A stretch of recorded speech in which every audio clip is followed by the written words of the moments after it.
कहानी की शुरुआत में हम जैक नाम के एक कैदी को देखते हैं जो पिछले 10 सालों से जेल में है, क्योंकि आज से 10 साल पहले जैक ने एक लड़के को जान से मार दिया था, जिस वजह से जैक को 10 साल की सजा हुई। लेकिन आज जैक की 10 साल की सजा पूरी हो चुकी है और फिर जेल में अपनी सजा काटने के बाद हम जैक को ट्रेन में देखते हैं और वो ट्रेन से अपने गांव की तरफ जा रहा होता है। अब जैक पूरी तरह से बदल चुका है और वो बिल्कुल एक नॉर्मल इंसान की तरह गांव वालों से मिलना चाहता है। साथ ही वो खुद को सुधारने के लिए अपने पास एक डायरी भी रखता है जिसमें उसने लिख रखा है कि वो कभी शराब नहीं पिएगा, न वो कभी फाइट करेगा और न ही कभी रोएगा। अब यहाँ जैक कुछ खाना खाता है और खाना खाने के बाद वो डायरी में खाने का काम काट देता है, यानी कि उसने इस काम को कंप्लीट कर दिया है। अब गांव पहुंचने के बाद वो सबसे पहले अपने स्टेप मॉम के रेस्टोरेंट में जाता है, जहां उसकी सौतेली माँ तो मौजूद नहीं होती, लेकिन उसकी स्टेप सिस्टर रेस्टोरेंट में होती है। दरअसल जैक का इस दुनिया में कोई भी परिवार नहीं है और आज से 10 साल पहले इस होटल की मालकिन ने जैक को अपना बेटा बनाकर अडॉप्ट किया। अब यहाँ जैक की स्टेप सिस्टर को जैक कुछ खास पसंद नहीं आता, इसलिए वो जैक से कहती है कि मॉम अभी यहाँ रेस्टोरेंट में मौजूद नहीं है,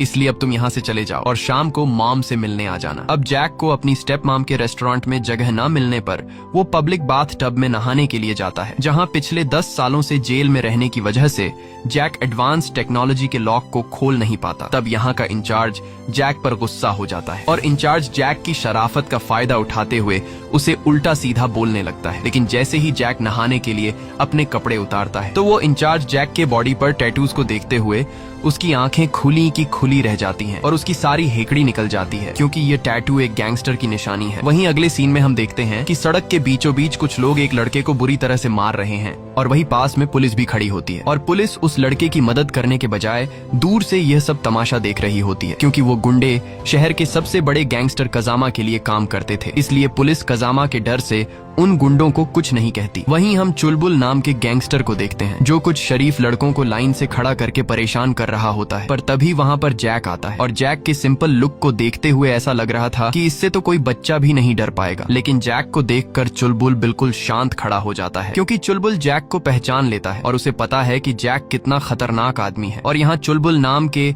उस गैंगस्टर के जैक को रिस्पेक्ट देते हुए हमें एक बात तो समझ आती है कि जैक अपने समय में कोई हल्का फुल्का गैंगस्टर नहीं था। इसके बाद जैक शहर के एक दूसरे गैंगस्टर के पास जाता है जिसका नाम शिंची है और शिंची जैक का पुराना दोस्त है। यहाँ हमें पता चलता है कि एक टाइम था जब शिंची और चुलबुल दोनों जैक के सामने दुम हिलाते थे। दरअसल ये दोनों जैक के लिए काम करते थे और जैक इन दोनों का बॉस था। लेकिन वक्त इतनी जल्दी बदल गया कि आज शिंची जैक से कहता है कि अगर तुम्हें मदद की जरूरत हो तो मुझे जरूर बताना, मगर जैक अब एक सिंपल जिंदगी जीने के लिए ऐसे लोगों से बिल्कुल भी दूर रहना चाहता है। और यहाँ जैक शिंची को गुड बाय कहकर चला जाता है। लेकिन शिंची जैक के बाहर आने से खुश नहीं था, क्योंकि उसे डर था कि कहीं जैक मुझसे मेरी कुर्सी छीन न ले। इसलिए शिंची जैक पर नजर रखने के लिए अपने कुछ आदमी लगा देता है, क्योंकि शिंची को अभी भी यकीन नहीं हो रहा था कि इस शहर पर राज करने वाला यह आदमी आज इतना कैसे बदल गया है। अब जैसे ही शाम होती है तो जैक अपने स्टेप मॉम के रेस्टोरेंट पर जाता है, जहां उसकी स्टेप सिस्टर जैक को देखकर अपनी माँ को आवाज देती है और जैक की स्टेप मॉम जैक को देखकर बहुत खुश हो जाती है और दौड़ते हुए आकर जैक को गले लगाती है। इसके बाद ये तीनों खाने के टेबल पर बैठते हैं और यहाँ रेस्टोरेंट की मालकिन जैक को अपने हाथों से खाना खिलाती है। अब वैसे तो जैक उसका अपना सगा बेटा नहीं था, लेकिन वो जैक को अपने सगे बेटे से भी ज्यादा प्यार करती है। लेकिन जैक की स्टेप सिस्टर को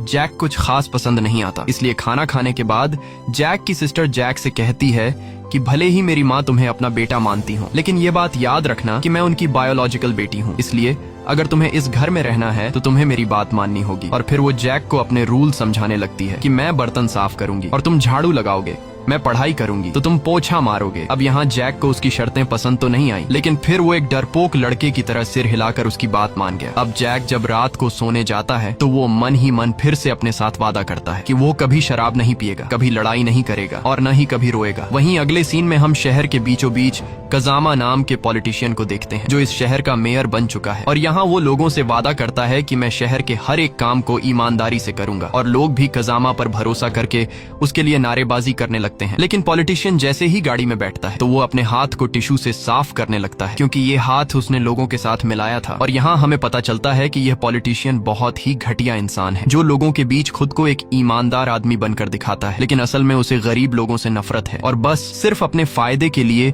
लोगों के बीच नाटक करके उनका विश्वास जीत लेता है। और साथ ही हमें यह भी पता चलता है कि यह पॉलिटिशियन मेयर होने के साथ साथ शहर में एक गैंग भी चलाता है और शिंची और चुलबुल इस पॉलिटिशियन के लिए काम करते जाते हैं। अगले दिन जैक अपने बॉडी से टैटू रिमूव करने के लिए डॉक्टर के पास जाता है, लेकिन यहाँ डॉक्टर जैक की बॉडी पर इतने बड़े टैटूज को देखते हुए कहता है कि इन सब टैटूज को रिमूव करने के लिए हमें तुम्हारा लेजर ट्रीटमेंट करना पड़ेगा, जिसमें तुम्हारा बहुत पैसा खर्च होगा। इसलिए डॉक्टर जैक को मशवरा देता है कि तुम इन टैटू को अपने बॉडी से न हटाओ तो ही अच्छा है, क्योंकि यह टैटू हटाने के बाद तुम्हारी बॉडी पर निशान बन जाएंगे, जिससे तुम्हारी बॉडी और भी बुरी नजर आएगी। अब यहाँ जैक डॉक्टर की बात को मानते हुए अपनी बॉडी से टैटूज को नहीं हटाता। अगले सीन में हम जैक की मदर को देखते हैं, जो सीधा पॉलिटिशियन के ऑफिस में जाती है। दरअसल पॉलिटिशियन जैक की मॉम का रेस्टोरेंट खरीदने के चक्कर में है और रेस्टोरेंट की जगह पर एक मॉल बनाना चाहता है, और रेस्टोरेंट के आसपास जितनी भी दुकानें हैं उन सभी दुकानों के ओनर्स ने पॉलिटिशियन को अपनी जगह बेच दी है। अब बस सिर्फ जैक की मॉम का रेस्टोरेंट बचा है, लेकिन यहाँ जैक की मॉम पॉलिटिशियन को साफ साफ इनकार कर देती है कि मैं किसी भी कीमत पर अपना रेस्टोरेंट नहीं बेचूंगी। ये सुनकर पॉलिटिशियन गुस्सा हो जाता है और वो जैक की माँ के रेस्टोरेंट को किसी भी तरह से हासिल करना चाहता है, क्योंकि पॉलिटिशियन ने बाकी लोगों से जो जमीन खरीदी है उसके बिल्कुल बीच में जैक की मॉम का रेस्टोरेंट है। इसलिए जब तक पॉलिटिशियन जैक की मॉम का रेस्टोरेंट खरीद नहीं पाता तब तक वो शॉपिंग मॉल नहीं बना सकता। इसलिए पॉलिटिशियन जैक की मॉम को उसकी जमीन का डबल कीमत देने का ऑफर करता है, लेकिन जैक की मॉम इनकार करके वहाँ से चली जाती है। वहीं रात को जैक छत पर सिगरेट फूंक रहा होता है, तभी उसकी बहन वहाँ आती है और जैक अपनी बहन को देखते ही सिगरेट छिपा लेता है, लेकिन उसकी बहन को पहले से पता था कि जैक सिगरेट पी रहा है, इसलिए वो जैक से कहती है कि जो काम तुम कर रहे थे उसे जारी रखो। अब यहाँ जैक फिर से सिगरेट पीने लगता है। तब उसकी बहन उससे कहती है कि मुझे सिगरेट की स्मेल पसंद नहीं है। ये सुनकर जैक सिगरेट फेंक देता है और शराब की तरह सिगरेट को भी अपनी डायरी में काट कर हमेशा के लिए छोड़ देता है। अगले दिन जैक एक कार गैराज में काम पर लग जाता है और वो पूरी मेहनत और ईमानदारी के साथ पैसे कमाने का फैसला करता है। और तभी वहाँ पर 2 पुलिस भी आ जाते हैं और यहाँ एक पुलिस जैक को कार गैराज में काम करते हुए देखकर हैरान रह जाता है और अपने साथी से कहता है कि मुझे तो यकीन नहीं आ रहा कि जैक इतना ज्यादा बदल गया है। अब यहाँ वो पुलिस वाला अपने साथी को जैक की पुरानी जिंदगी के बारे में बताते हुए कहता है कि यह वही जैक है जिससे कभी शिंची और चुलबुल दोनों डरा करते थे और हर वक्त जैक के पीछे कुत्ते की तरह दुम हिलाकर भागा करते थे और जैक को अपना बॉस मानते थे, क्योंकि जैक बहुत ही खतरनाक फाइटर था। पूरा शहर जैक से डरता था और जैक पूरे शहर में फेमस हो गया था। अब यहाँ वो पुलिस जैक के बारे में और बताते हुए कहता है कि वैसे तो जैक एक बहुत ही अच्छा फाइटर था, लेकिन जब वो शराब पी लेता था तब वो और ज्यादा खूंखार हो जाता और फिर जो कोई भी उसके सामने आता तो जैक उसे बुरी तरह से पीट देता। एक बार जब जैक शराब के नशे में था तब उस पर 6 लोगों ने मिलकर हमला किया और वो 6 लोग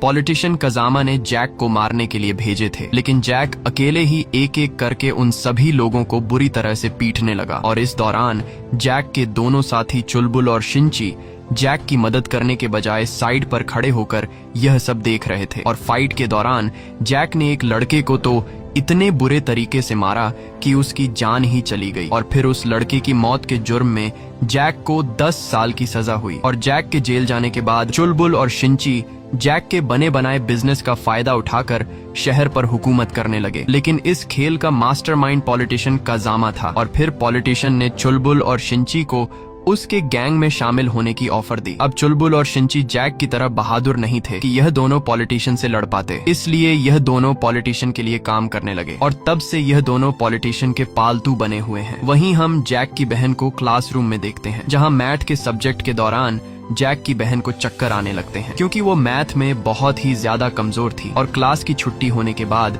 जैक की बहन अपनी टीचर से कहती है कि क्या मैथ पढ़ना जरूरी है। ये सुनकर टीचर मुस्कुराती है। वहीं जैक स्कूल से अपनी बहन को लेने के लिए आया होता है और तभी टीचर की नजर जैक पर पड़ती है, जिसे देखकर वो पूरी तरह से शॉक हो जाती है। दरअसल जैक के जेल में जाने से पहले जैक और टीचर एक दूसरे के साथ रिलेशनशिप में थे और यह दोनों ही एक दूसरे से बहुत प्यार करते थे। और अब 10 साल बाद जैक को देखते ही टीचर पहचान लेती है, जिसके बाद यह दोनों एक पार्क में आकर बैठते हैं और यहाँ यह दोनों अपने पुराने दिनों को याद करते हैं। जैक यह देखकर बहुत खुश था कि उसकी गर्लफ्रेंड एक टीचर बन गई है। यहाँ हमें यह भी पता चलता है कि टीचर जैक से जेल में भी मिलने आई थी, लेकिन जैक ने टीचर से जेल में मिलने से इनकार कर दिया था, क्योंकि जैक नहीं चाहता था कि टीचर पूरी जिंदगी उसका इंतजार करती रहे, बल्कि वो चाहता था कि टीचर उसे भूलकर एक अच्छी जिंदगी की शुरुआत करे। अगले दिन जैक जब अपनी बहन को स्कूल से वापस घर लेकर आ रहा होता है, तब यह दोनों एक मोबाइल की दुकान पर रुकते हैं और यहाँ जैक की बहन को एक मोबाइल पसंद आ जाता है, लेकिन पैसे ना होने की वजह से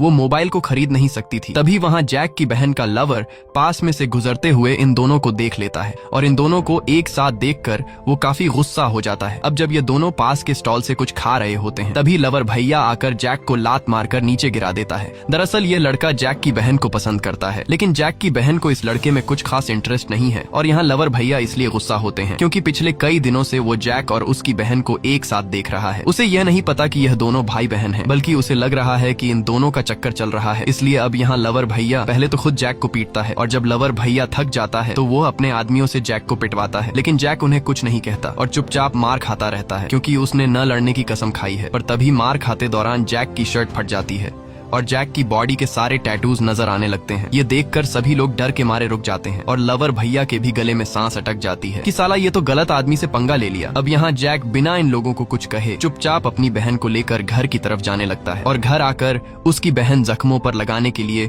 उसे मरहम पट्टी देती है। और यहाँ हम देखते हैं कि आज जो कुछ हुआ उससे जैक की बहन को अपने भाई के लिए बहुत बुरा लगा और जिस तरह पहले उसकी जैक से नहीं बनती थी, अब वो जैक को अपना भाई मानने लगी है और जैक के साथ रहना उसे काफी अच्छा लगने लगा है। वहीं दूसरी तरफ हम पॉलिटिशियन को देखते हैं जिसने चुलबुल और शिंची को बुलाया होता है और यहाँ पॉलिटिशियन जैक की माँ का रेस्टोरेंट न बेचने की वजह से परेशान होता है। इसलिए वह चुलबुल और शिंची से कहता है कि अगर तुम दोनों में से किसी ने मेरे लिए उस रेस्टोरेंट वाली जगह खाली करके दी तो उस आदमी को मैं इस गैंग का अगला लीडर बना दूंगा। अब यहाँ चुलबुल उस काम के लिए हाँ कर देता है और फिर अगले ही दिन चुलबुल अपने कुछ आदमियों के साथ जैक की मॉम के रेस्टोरेंट में घुस जाता है और तोड़ फोड़ मचाने लगता है और यहाँ जैक टेबल पर बैठकर खाना खा रहा होता है, लेकिन जैसे ही चुलबुल की नजर जैक पर पड़ती है तो वो कपकपाती हुई आवाज में अपने बंदों को रुक जाने को बोलता है क्योंकि उसे नहीं पता होता कि यह रेस्टोरेंट जैक की मॉम का है। और यहाँ जैक चुलबुल को गर्दन से पकड़कर उससे कहता है कि यह रेस्टोरेंट मेरी माँ का है, इसलिए अब सीधा चुपचाप यहाँ से चले जाओ और मैं फिर से तुम्हें दोबारा यहाँ न देखूं। अब डर के मारे चुलबुल चुपचाप अपने आदमियों के साथ जैक की मॉम के रेस्टोरेंट से बाहर निकल आता है। अगले दिन पॉलिटिशियन जब जैक की मॉम के रेस्टोरेंट के सामने से गाड़ी में गुजर रहा होता है तो वो देखता है कि यह रेस्टोरेंट अभी तक खाली नहीं हुआ और यह देखकर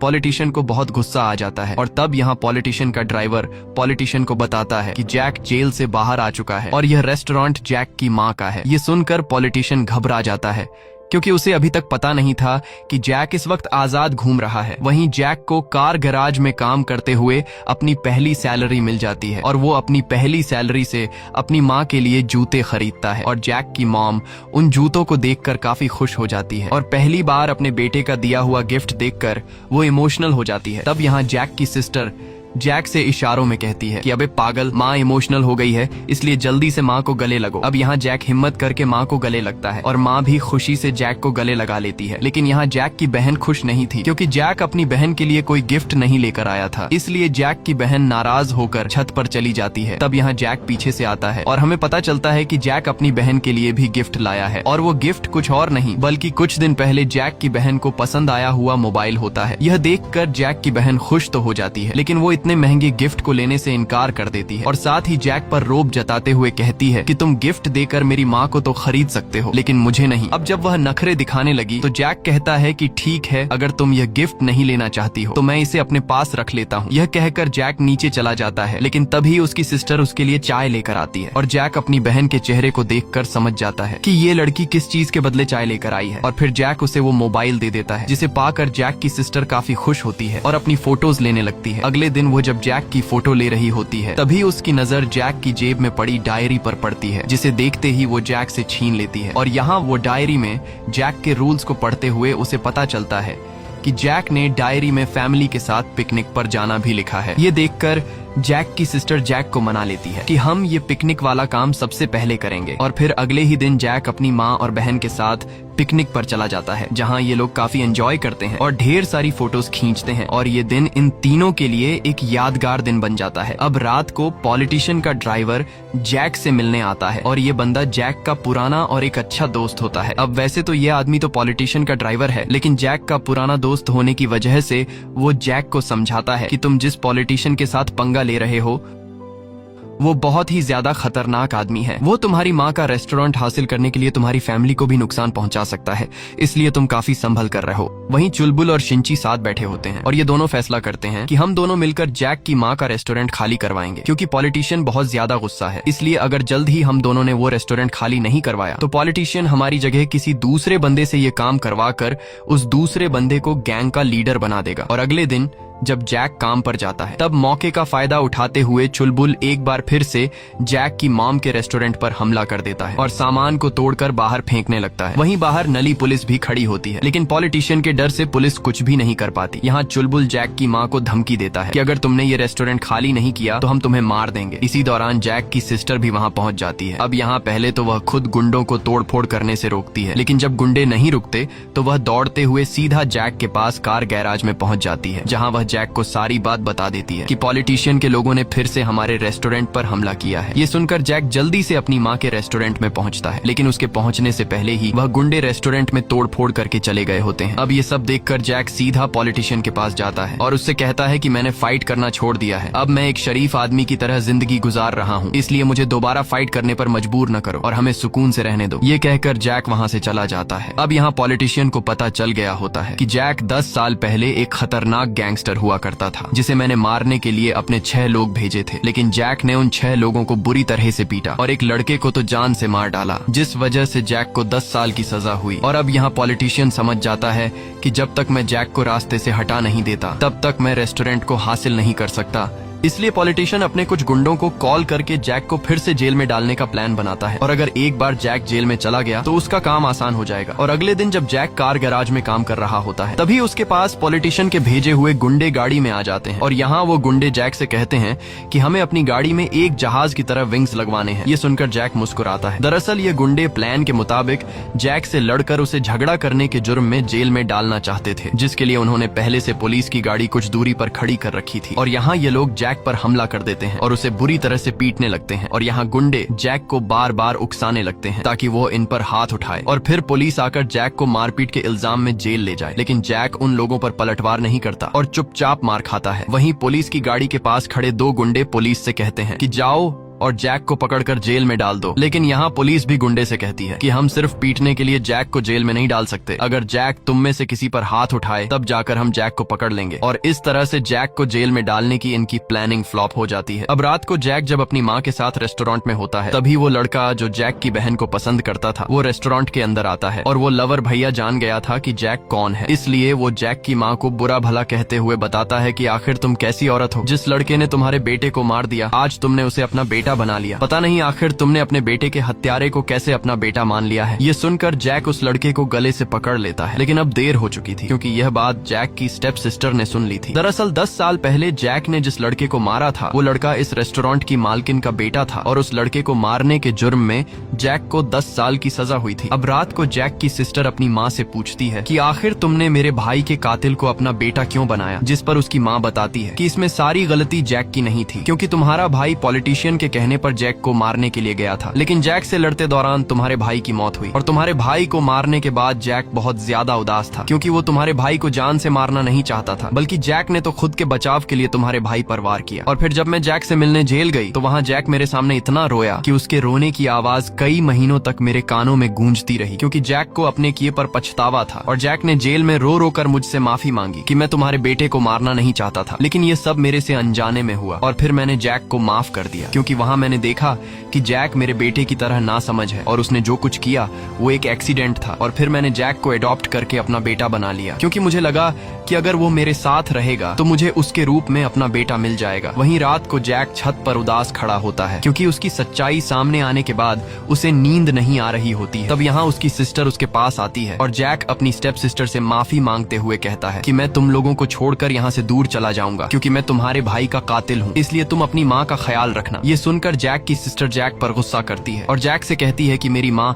तुमसे खुद के बेटे से ज्यादा प्यार करती है और तुम हमें छोड़कर जा रहे हो, अगर तुम चले गए तो हम बिल्कुल अकेले रह जाएंगे। और मेरी माँ जो पहले ही अपने बेटे के जाने का दर्द झेल चुकी है और तुम्हारे जाने के बाद वह पूरी तरह से टूट जाएगी। इसके बाद वो बताती है कि जब मैं छोटी थी तब मेरा भाई मेरी माँ को पैसों के लिए बहुत मारता था, और जिस दिन तुमने मेरे भाई को मारा उस दिन मैं बहुत ज्यादा खुश थी क्योंकि मैं समझ गई थी कि अब मेरी माँ को मारने वाला कोई भी नहीं है। और यहाँ हमें पता चलता है कि इस लड़की का सगा भाई बहुत ही खराब इंसान था। वह पैसों के लिए अपनी माँ को मारता था और वो क्राइम और नशे की दुनिया में पूरी तरह से डूब गया था। और यहाँ जैक की स्टेप सिस्टर जैक से कहती है कि उस दिन तुमने खुद को बचाने के लिए मेरे भाई को मारा। अगर तुम मेरे भाई को नहीं मारते तो वो तुम्हें मार देता, इसलिए इसमें तुम्हारी कोई गलती नहीं। अब अपनी बहन की इतनी प्यारी बातें सुनकर जैक घर को छोड़ने का फैसला कैंसिल कर देता है। वहीं अगले दिन जैक की माम कुछ सबूत लेकर पॉलिटिशियन के पास जाती है और उससे कहती है कि मुझे पता है कि तुमने ही 10 साल पहले मेरे अपने सगे बेटे को जैक को मारने के लिए भेजा था, लेकिन उसमें मेरा बेटा मारा गया। दरअसल 10 साल पहले पॉलिटिशियन ने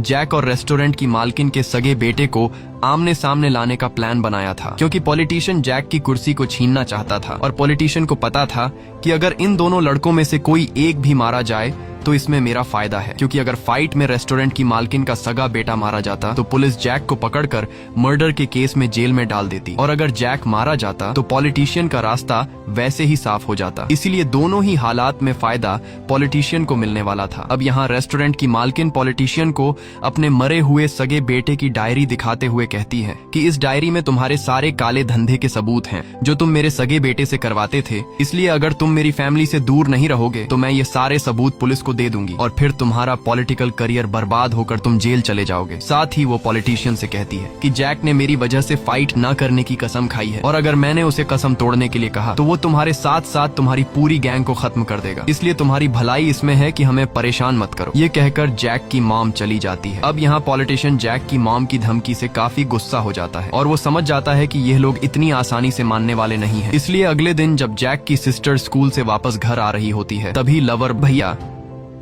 जो अब पॉलिटिशियन के गैंग में शामिल हो चुका है, वो एक ईंट से जैक की बहन का सिर फोड़ देता है, जिससे जैक की बहन बेहोश होकर नीचे गिर जाती है। इसके बाद जैक की बहन को हॉस्पिटल में एडमिट कर दिया जाता है, जहां उसकी हालत काफी ज्यादा खराब होती है। अब यहाँ रेस्टोरेंट की मालकिन समझ जाती है कि पॉलिटिशियन किसी भी हाल में ये रेस्टोरेंट हमसे छीनना चाहता है और अगर हमने रेस्टोरेंट को बेचने से इनकार किया तो पॉलिटिशियन हमें और भी नुकसान पहुंचा सकता है। इसलिए अब रेस्टोरेंट की मालकिन और जैक पॉलिटिशियन पर रेस्टोरेंट बेचने का फैसला कर लेते हैं, जिसके बाद जैक सीधा पॉलिटिशियन के पास जाता है और उससे कहता है कि हम रेस्टोरेंट को बेचने के लिए तैयार हैं। लेकिन पॉलिटिशियन बहुत ही घटिया इंसान था, वो अब फ्री में इनसे रेस्टोरेंट हासिल करना चाहता था। इसलिए पॉलिटिशियन यहाँ तो जैक से कह देता है कि ठीक है, अब से मैं तुम्हारी फैमिली को परेशान नहीं करूंगा। लेकिन जब जैक अपनी बहन को हॉस्पिटल में देखने के लिए जाता है तब मौके का फायदा उठाते हुए पॉलिटिशियन के लोग जैक की माँ के रेस्टोरेंट में पहुंच जाते हैं, जहाँ जैक की माँ इस रेस्टोरेंट को छोड़ने के लिए अपना सामान पैक कर रही होती है। तभी पीछे से शिंची आकर जैक की माँ के मुंह पर हाथ रख देता है और उसका गला दबाकर बड़ी बेरहमी से जैक की माँ को मार डालता है। अब जैक की माँ को मारने के बाद ये लोग रेस्टोरेंट के कागजों पर जैक की माँ का अंगूठा लगवा लेते हैं और फिर ये लोग जैक की माँ को छत से लटका देते हैं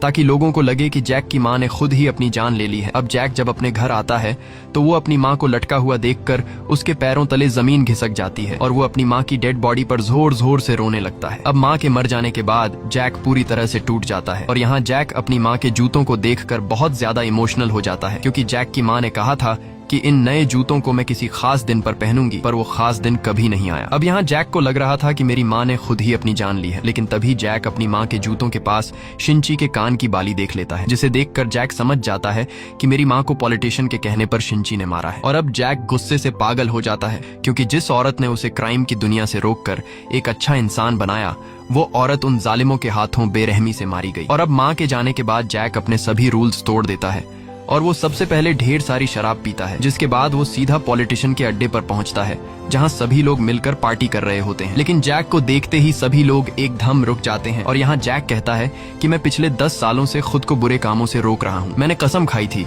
कि चाहे मेरे साथ कोई कितना ही बुरा क्यों न करे, मैं उस पर हाथ नहीं उठाऊंगा, और ये कसम मैंने अपनी माँ की वजह से खाई थी, लेकिन तुम लोगों ने मेरी माँ को मारकर मुझे कसम तोड़ने पर मजबूर कर दिया। तब यहाँ शिंची कहता है कि तुम्हारी माँ की मौत के बारे में सुनकर काफी दुख हुआ। ये सुनकर जैक शिंची की कान की बाली उसकी तरफ फेंक कर कहता है कि मैं ध्यान रखूंगा कि तुम्हारा दुख कम न हो जाए। इसके बाद जैक पॉलिटिशियन के ड्राइवर ली को कहता है कि अगर तुम मरना नहीं चाहते तो तुम बाहर जा सकते हो। ये सुनकर ली जल्दी से बाहर जाने लगता है और बाहर जाते हुए ली जैक से उसकी जान बख्शने के लिए थैंक यू कहता है। जैक ली को बाहर इसलिए जाने देता है क्योंकि ली ने कई बार जैक की मदद की थी। और ली के बाहर जाने के बाद जैक सामने खड़े सभी लोगों से कहता है कि तुम में से किस आदमी ने मेरी बहन पर हमला किया था। तब यहाँ लवर भैया कहता है कि मैंने किया था, बताओ क्या कर लोगे तुम। और फिर लवर भैया आगे बढ़ते हुए जैक पर हमला करने लगता है, लेकिन जैक बड़ी बेरहमी से एक ही झटके में लवर भैया की हड्डियां तोड़कर उसे मार देता है। इसके बाद जैक दरवाजे के पास फैले हुए पेट्रोल में लाइटर फेंककर आग जला देता है, जिससे बाहर निकलने का इकलौता रास्ता बंद हो जाता है और अब यहाँ से बाहर कोई भी नहीं निकल सकता। और फिर जैक एक एक करके पॉलिटिशियन के कई सारे गुंडों को मार गिराता है। यहाँ जैक इतनी फुर्ती से लड़ रहा होता है कि वो किसी के भी कंट्रोल में नहीं आता और वो पूरी तरह से पागल होकर पॉलिटिशियन के गुंडों पर जानलेवा हमले करने लगता है। अब कई सारे गुंडों को मारने के बाद जैक चुलबुल को पकड़ता है और उसे तब तक गले से दबोच कर रखता है जब तक उसकी जान नहीं चली जाती। चुलबुल को मारने के बाद जैक शिंची को पकड़ता है और जिस तरह शिंची ने जैक की मां को मारा था, यहाँ जैक भी शिंची का गला अपने हाथों से दबाकर उसे मार देता है। और अब बचा था जैक की मां का असली कातिल पॉलिटिशियन, और यहाँ पॉलिटिशियन जैक का ये खूनखार रूप देखकर भागने लगता है, लेकिन जैक उसका पीछा नहीं छोड़ता। और फिर जैक पॉलिटिशियन को पकड़कर एक लोहे के रोड से उसके सिर पर कई वार करके पॉलिटिशियन को मार देता है। अब पॉलिटिशियन को मारने के बाद जैक उसी क्लब में बैठ जाता है और अपनी माँ को याद करके रोने लगता है, क्योंकि इन लोगों ने उसे फिर से वही इंसान बना दिया जो न बनने की उसने कसम खाई थी। इसी के साथ यह कहानी खत्म हो जाती है। अगर आपको यह वीडियो अच्छी लगी हो तो हमारे चैनल को सब्सक्राइब और वीडियो को लाइक जरूर कीजिएगा।